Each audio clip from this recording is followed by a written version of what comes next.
नमस्कार दोस्तों, आज फिर से एक नए टॉपिक के साथ आप लोग के सामने हम उपस्थित हैं। दोस्तों, हम आप लोगों के लिए कंटिन्यू जिस हिसाब से मेहनत कर रहे हैं उसी हिसाब से हमें उम्मीद है आप भी अपने लिए खुद के लिए मेहनत करते होंगे।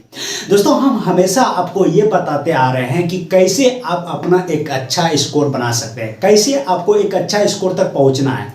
दोस्तों, अगर पढ़ाई करने से मात्र सिर्फ पढ़ाई करने से ही अगर जॉब हो जाती तो आज कोई भी लड़का बेरोजगार नहीं होता। बहुत सारे ऐसे कैंडिडेट हैं जो 8 घंटा, 10 घंटा, 12 घंटा, 15 घंटा पढ़ाई करते हैं, लेकिन हम हमेशा आपको बताते आ रहे हैं कि दोस्तों कैसे अगर 8 घंटा, 10 घंटा, 15 घंटा, 12 घंटा अगर आप दे रहे हैं, इसको कैसे अपना बनाए रखना है। यानी कि यहाँ से हम जो आप प्रिपरेशन कर रहे हैं दोस्तों, वहाँ से आप कैसे खुद को अपने आप को निकालना है, समझ रहे हैं ना। इसीलिए दोस्तों, आप हमेशा इस चैनल से जुड़े रहिए और जितना दे रहे हैं, जो दे रहे हैं उसको कवर कीजिए। और जहाँ से भी पढ़ रहे हैं हमेशा टारगेट रखिए, नोट्स जरूर बनाएं। अगर आप नोट्स नहीं बनाते हैं तो फिर आपका पढ़ा हुआ शेष है, खत्म है, आप पहले ही अपना लक्ष्य से आउट हो चुके हैं, ठीक ना। इसीलिए दोस्तों 8 घंटा, 10 घंटा, 12 घंटा, 15 घंटा से पढ़ाई करने से कुछ नहीं होता है, ठीक ना। इतना अगर आप किसी भी टॉपिक पर समय देते हैं तो कोशिश करो उसका रिवीजन जरूर करें। जब तक आप रिवीजन नहीं करेंगे तो आप भूलेंगे। बहुत सारे ऐसे कैंडिडेट हैं, सुनते होंगे, आज पढ़ें 2 घंटा बाद भूल गए, अभी पढ़ें आधा घंटा बाद भूल गए, आज पढ़ें कल भूल गए। इसीलिए ऐसा ना हो उसके लिए आपको क्या करना है, आज जो भी चीज़ पढ़े हैं आप कल जो दूसरा सिलेबस पढ़ेंगे, दूसरा टॉपिक पढ़ेंगे, उसको पढ़ने से पहले आज जो हम पढ़े हैं उसका रिवीजन बहुत ज़रूरी है। हो सकता है दोस्तों किसी भी टॉपिक को आपने चलो हिस्ट्री पढ़ लिया, हिस्ट्री पढ़ लिया, आज आपने दे दिए हैं 3 घंटा, ठीक है, इसमें 3 घंटा दे दिए, और फिजिक्स में दे दिए आप तो अपने फिजिक्स में दे दिए 2 घंटा। अगर हिस्ट्री पढ़ने में हमको 3 घंटा लगता है, यानी 3 घंटा में हम जितना भी टॉपिक कवर किया, जितना भी हमने आज पढ़ा 3 घंटा में, अगले दिन जब भी कोई भी सिलेबस पढ़ेंगे, कोई भी टॉपिक पढ़ेंगे तो हमको इसको पहले एक बार रिवीजन करना जरूरी है जो हमने आज पढ़ा है। इसी तरह फिजिक्स को भी रिवीजन करना जरूरी है। अभी तक ना एक चीज़ कि जहां आपने 3 घंटा दिए थे, रिवीजन करने में 3 घंटा नहीं लगेगा, रिवीजन करने में 3 घंटा जो है ये 30 मिनट में बदल जाएगा, 30 मिनट में बदल जाएगा। 2 घंटा भी इसी तरह 30 मिनट में बदल जाएगा। दोस्तों, रिवीजन करने में आपको ज़्यादा समय नहीं लगता है क्योंकि वो चीज़ें आपने पढ़ी हैं, वो आपके अंदर है, सिर्फ उसको एक बार रिमेंबर करना है, ठीक ना। जब इस तरह से आप पढ़ते हैं तो आपका पढ़ा हुआ आपके अंदर रहेगा। दूसरा बात ये कि क्या एक बार रिवीजन करने से 30 मिनट देने से ये अपने अंदर हो जाएगा, यानी कि मेरा हो जाएगा? तो दोस्तों ऐसा नहीं है। इस समय तो आपके अंदर हो जाएगा, यानी ये आपका ही होगा, लेकिन ये परमानेंट तब तक बनाए रखना है जब तक मेरा एग्जाम नहीं हो जाता है। उसके लिए पुनः एक बार रिवीजन सप्ताह में मारेंगे, साप्ताहिक रिवीजन चलेगा मेरा। लेकिन जब आपको ऐसा लगने लगेगा कि नहीं ये मेरे होठ पे है, मेरे अंदर है, जब हम सोए भी रहेंगे, कोई अगर पूछेगा तो हम बता देंगे, तो फिर आप 15 दिन में, 20 दिन में इस तरह से रिवीजन कर सकते हैं, ठीक है ना। तो दोस्तों इसीलिए बोलते हैं ना, पढ़ाई के साथ साथ नोट्स और रिवीजन जरूरी है और उसी का सिलेक्शन होता है। तो आइए आज का जो टॉपिक है, हम लोग जैसा कि फिजिक्स पढ़ रहे हैं, फिजिक्स में हम लोग ने स्पीड पढ़े थे। स्पीड यानी कि चाल पढ़े हैं ना, बोलिए ना, बोलिए हाँ। क्या पढ़े हैं? स्पीड यानी कि दोस्तों चाल, ये हम लोग ने पढ़ चुके हैं, ठीक ना। अब इसी में एक एवरेज स्पीड आता है, एवरेज स्पीड आता है, एवरेज स्पीड आता है। एवरेज स्पीड क्या कहता है? स्पीड क्या कहता था? चाल बराबर दूरी बटा समय, यानी इकाई समय में, यानी 1 सेकंड में जो हमने दूरी तय करेंगे उसी को तो हम चाल बोलते थे, ये बोलते हैं, है ना। लेकिन एवरेज स्पीड कहता है कि टोटल डिस्टेंस कवर, कवर या टोटल डिस्टेंस बटा टोटल टाइम,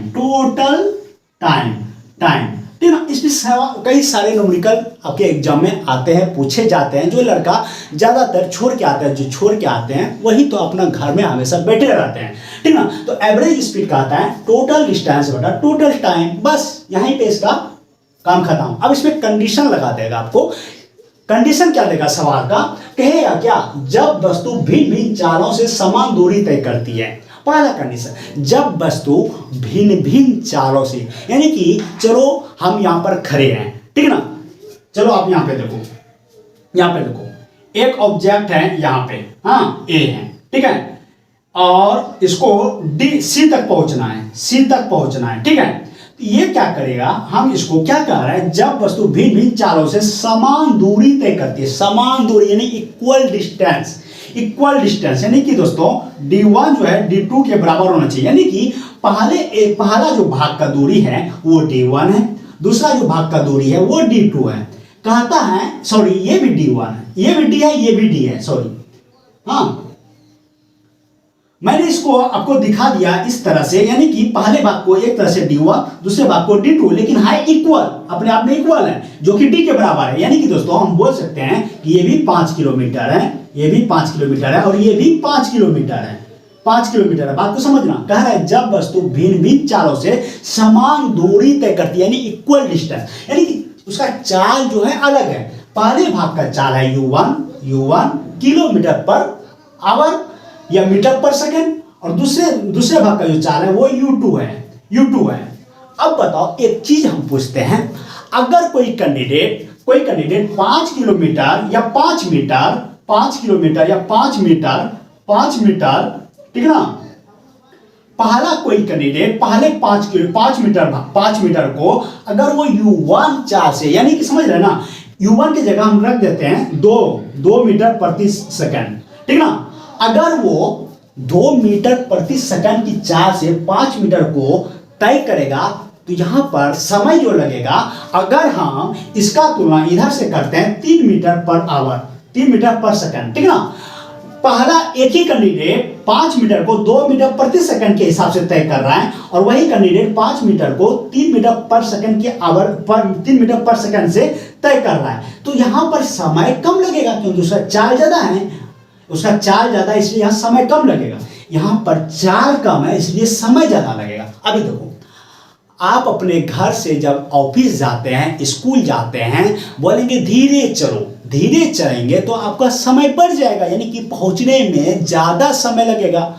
अब बोलेंगे क्या, अब स्पीड से जाओ, जब स्पीड से जाएंगे तो आपको समय कम लगेगा, जल्दी पहुंचेंगे। तो जब स्पीड से जाएगा यहाँ पर समय कम लगेगा, यानी कि दोस्तों इसको हम t1 मान लेते हैं, t2 मान लेते हैं, और इसको t1 मान लेते हैं। यानी कि पहला भाग में समय कुछ और लग रहा है, दूसरा भाग में समय कुछ और लग रहा है। क्योंकि दोस्तों चाल पहला भाग में कुछ और है, दूसरा भाग में चाल कुछ और है। जैसा चाल वैसा समय, चाल ज्यादा समय कम, चाल कम समय ज्यादा, ठीक है। वही कह रहा है जब वस्तु भिन्न भिन्न चालों से, भिन्न अलग अलग चालों से समान दूरी 5 मीटर यानी कि d to d, हाँ d to d, हाँ जाता है, तब उस समय उसका एवरेज स्पीड क्या होगा, एवरेज स्पीड बराबर हो गया दोस्तों टोटल डिस्टेंस बटा टोटल टाइम। अब देखो यहां पर टाइम का अगर बात करें दोस्तों, अगर मैं टाइम का बात करूं, इसको मैं मिटा देता हूं, हाँ, अगर मैं टाइम का बात करूं आपसे तो कहेंगे भैया पहले देखो चाल बराबर क्या होता है, चाल बराबर स्पीड बराबर होता है दूरी बटा समय, इसमें कोई डाउट नहीं है। तो दूरी बराबर क्या होगा दोस्तों, समय बराबर क्या हो जाएगा, दूरी बटा चाल, समय बराबर क्या हो जाएगा, दूरी बटा चाल, ठीक है। अब देखो समय जो है t1, हाँ t1 जो होगा क्या होगा, d तो वही है मेरा, बटा u1 हो जाएगा, उसी तरह दोस्तों, उसी तरह t2, हाँ t2 बराबर क्या हो जाएगा, d बटा u2, अरे t1 बराबर d बटा u1, t2 बराबर तो d बटा u2, ये क्लियर हो गया, समय हो गया इसका। अब देखो यानी कि दोस्तों यहां तक का जो समय है ये है, और यहां तक का जो समय लगा ये लगा। अभी हम क्या करेंगे, अब इस फॉर्मूले को देखो, एवरेज स्पीड बराबर क्या है, टोटल डिस्टेंस बटा टोटल टाइम। अब देखो टोटल डिस्टेंस क्या है दोस्तों, टोटल डिस्टेंस बोलेंगे d प्लस d, हाँ टोटल डिस्टेंस बटा टोटल टाइम यानी t1 और t2, इसको यहां लिखते हैं ना t1 और इसको यहां लिखते हैं ना t2। t1 का वैल्यू क्या है दोस्तों, d बटा u1 प्लस t2 का दोस्तों क्या वैल्यू, d बटा u2। अब आप लोग निकालेंगे, बोलेंगे हाँ भैया छोड़ दीजिए, एकदम निकालेंगे, d प्लस d 2d बटा डी को हम यहाँ पर बाहर कर लेते हैं बटे u1 प्लस u1 बटे u2, ये क्लियर है। अब को डी टू डी कैंसिल हो जाएगा। हाँ, अब थोड़ा मैं इसको भी मिटा दूं, अब वो ये कैंसिल हो गया। अब ऊपर में क्या बचा बोला, 2 बचा। हाँ, ऊपर में क्या बचा, 2 बचा, 2 बटा नीचे क्या बचा 1 बटा u1 प्लस 1 बटा u2। अभी दोस्तों स्पीड बराबर, अभी दोस्तों आप लोग पढ़े होंगे कि देखो टू, अच्छा पहले हम कर देते हैं, हाँ ऊपर लिख देते हैं u1 u2 का एलसीएम लोगे तो क्या आएगा u1 इंटू u2, ठीक है। जब u1 से भाग दोगे तो u1 प्लस u2, हाँ यानी कि यहाँ u2 आएगा, यहाँ u1 आएगा, मैंने u1 प्लस u2 यानी 2 प्लस 3 या 3 प्लस 2, बात तो एक ही है। अब वो ये ऊपर भेज दो इसको, जब आप वो इसको ऊपर भेजोगे, मैं इसको मिटा दूं, इसको मिटा देता हूँ। हाँ, जब आप इसको ऊपर भेजोगे तो क्या आएगा दोस्तों, क्या आ जाएगा 2 into u1 into u1 into u2 बटा नीचे क्या बचेगा u1 प्लस u2। यानी कि दोस्तों ये जो हो गया मेरा क्या निकला, एवरेज स्पीड निकला, एवरेज स्पीड निकला। अब देखो इसी पर जो सवाल पूछे जाते हैं आपसे, न्यूमेरिकल पूछे जाते हैं एग्जाम में, कहेगा, हाँ इसको कहेगा दोस्तों, इसको मिटा देते हैं पूरा, हाँ ठीक है। कहेगा कि एक व्यक्ति 5 मीटर को, हाँ वो 2 मीटर पर सेकेंड की स्पीड से तय करता है, फिर अगले 5 मीटर को 3 मीटर पर सेकेंड की स्पीड से तय करता है, तो उसका एवरेज स्पीड क्या होगा, एवरेज स्पीड क्या होगा। तो क्या होगा एवरेज स्पीड, रख दो ना बउआ, स्पीड जब ये आपका डिस्टेंस इक्वल हो, कहा रहा है कि एक व्यक्ति किसी दूरी को यानी कि 5 मीटर की दूरी को 2 मीटर पर सेकंड की चाल से तय करता है, लेकिन वही व्यक्ति अगले 5 मीटर की दूरी को 3 मीटर पर सेकंड की चाल से तय करता है, तो उसका एवरेज स्पीड क्या होगा। तो एवरेज स्पीड रख दो, 2 इंटू u1 क्या है 2 है, u2 क्या है 3 है, बटे u1 प्लस u2 यानी कि 2 प्लस 3 5 हो जाएगा दोस्तों, कितना 3 दूना 6 दूना 12 बटा 5 मीटर पर सेकंड। यही तो है, यही चीज आपके एग्जाम में पूछे जाते हैं। अब यही चीज हो सकता है,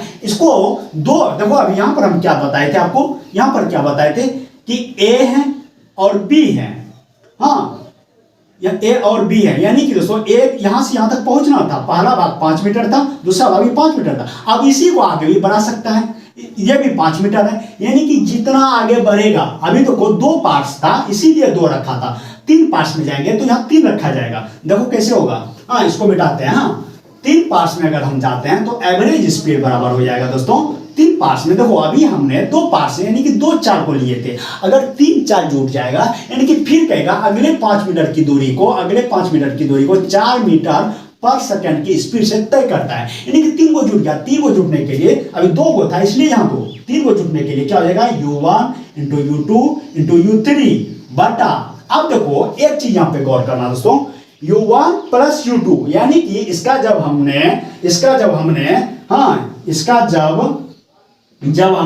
एलसीएम लिया था, यानी कि इससे इसको जब भाग दिया था क्या बचा था u2, लेकिन यहाँ पर 3 को है, समझ रहे ना, u3 भी है तो यहाँ पर क्या हो जाएगा, u1 से कटाओगे ये कट जाएगा, u2 प्लस u3 बच जाएगा, यानी कि u2 इंटू u3 प्लस, फिर जब इससे भाग दोगे तो आ जाएगा यहाँ पे u1 इंटू u3 प्लस, जब u3 से भाग दोगे तो क्या आएगा u1 इंटू u2।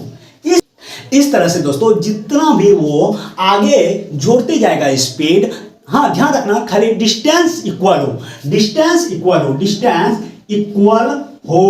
अगर ये डिस्टेंस इक्वल रहेगा तो जितना भी उसमें स्पीड जोड़े वो जितना बार जोड़ेगा उतना यहाँ पे लिखना है और उसी हिसाब से यहाँ पर लिखना है, ध्यान रखना। ये हो गया पहला फॉर्मूला, इस पे सवाल जो पूछे जाते हैं। दूसरा है दोस्तों जिसको हम लोग यहाँ पर देखेंगे, अभी दूसरा क्या कह रहा है, इसको मिटा देते हैं, कह रहा है कि इसको मिटा दे रहे हैं, हाँ कह रहा है जब वस्तु भिन्न भिन्न चालों से समान समय तक चलती है। अभी देखो वहां पर डिस्टेंस जो था वो था इक्वल, अभी कह रहा है समान समय तक चलती है, यानी कि अब इस बार वो t जो है इक्वल है जब वस्तु भिन्न भिन्न चालों से, यानी कि दोस्तों हम फिर से वैसा ही एग्जांपल लेते हैं, ठीक है, ये भी हो गया भिन्न भिन्न चालों से, इसको हम डिवाइड कर दिया, जब वस्तु भिन्न भिन्न चालों से समान समय तक चलती है, भिन्न भिन्न चालों से यानी कि u1 हो गया और ये u2 हो गया। यहाँ पर चार्ज का कुछ और है, यहाँ पर चार्ज का कुछ और है,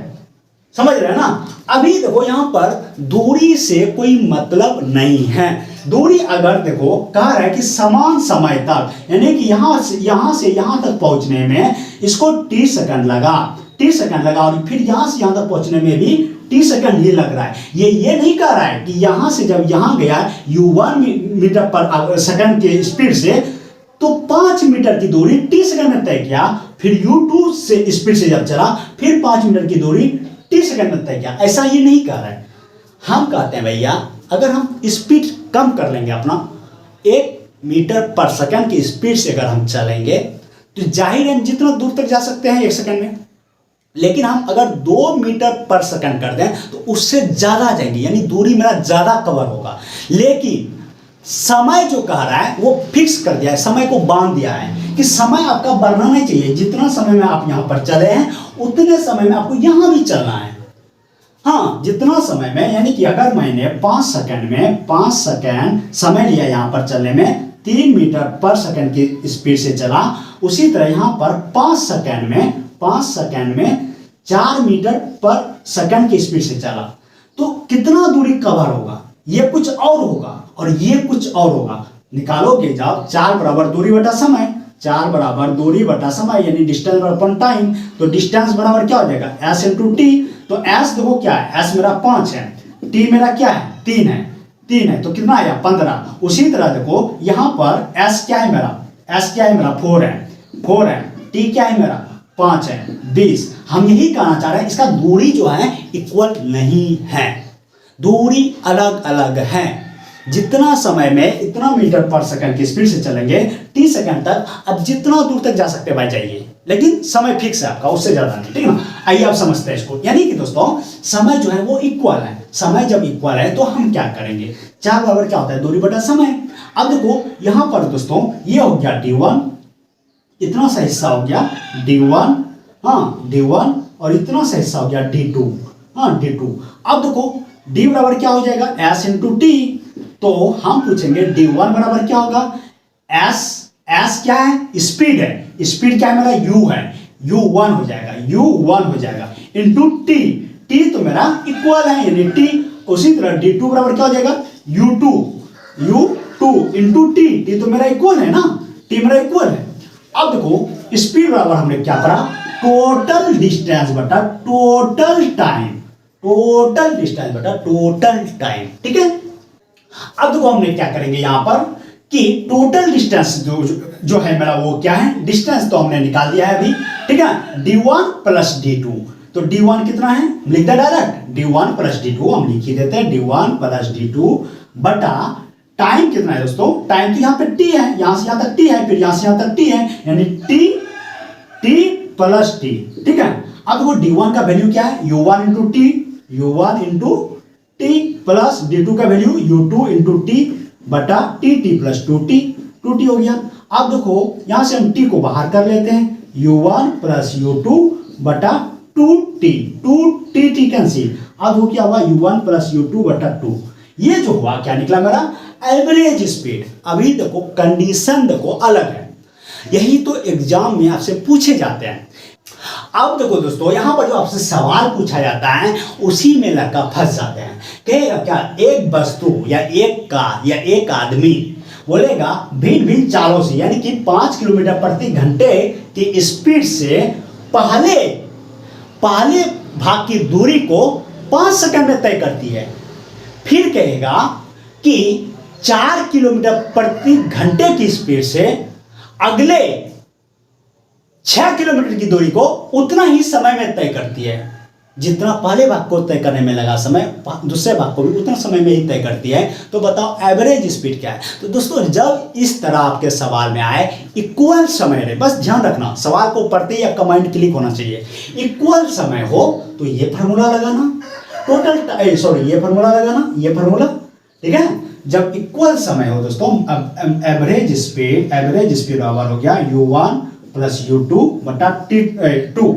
अगर दोस्तों इक्वल समय हो तो ये फार्मूला लगाना, अगर डिस्टेंस इक्वल हो तो जो पहला बताए वो लगाना। अब देखो इसमें एक स्पीड दिया है, 2 स्पीड दिया है, हाँ, इसमें 2 को स्पीड दिया है। अगर 3 को स्पीड जुटेगा तो हम क्या करेंगे, u1 plus u2 plus u3 upon 3, यहाँ पर भी 3 हो जाएगा, ठीक ना। निकाल करके देख लेना, इसी फॉर्मूले पे निकाल करके देख लेना, ठीक ना, क्लियर हो जाएगा। जितना यहाँ पर जुड़ेगा पार्टिकल, यानी कि जितना स्पीड यहाँ पर जुड़ेगा, speed 1, speed 2, speed 3, speed 4, speed 5, speed 6 तक जुड़ता है, तो नीचे भी 6 कर देना। ध्यान रहे, फिर से एक बार बोल रहा हूं, अगर टाइम इक्वल रहे तो ये वाला फॉर्मूला लगाना, और अगर आपको डिस्टेंस इक्वल रहे, अगर डिस्टेंस इक्वल रहे तो एवरेज स्पीड, एवरेज वेलोसिटी जो होगा, एवरेज स्पीड जो होगा, सॉरी वेलोसिटी नहीं स्पीड, तो वो हो जाएगा 2 इंटू u1 इंटू u2 बटा u1 प्लस u2। क्लियर है। तो दोस्तों यहां से आज आप लोग का बहुत बड़ा डाउट्स क्लियर हो गया होगा, क्योंकि इस पर जो न्यूमेरिकल्स पूछे जाते हैं, जो सवाल पूछे जाते हैं, जो आज तक आप छोड़ के आते थे, उसको अब बनाना है और कंफ्यूजन नहीं होगा। जो आपको कंफ्यूजन होता था या कहीं मन में ये होता था कि ये होगा आंसर या ये होगा आंसर या कैसे बनाए इसको, ये चीज़ डाउट्स क्लियर हो गया होगा। क्योंकि ज़्यादातर यहाँ पर जो आपका कंडीशन दिया जाता है यही तो आपको पता नहीं होता है। जब ये पता रहेगा तो आप जाहिर सवाल को सही ढंग से, सही तरीके से बनाएंगे। ठीक है दोस्तों, तब मिलते हैं नेक्स्ट वीडियो में। और हाँ, वीडियो को ज़्यादा से ज़्यादा शेयर करो, हमेशा बोल रहे हैं, और अपने मन से भी कर दिया करो, और लाइक करना तो बिल्कुल मत भूलिएगा। मिलते हैं नेक्स्ट वीडियो में, तब तक के लिए जय हिंद।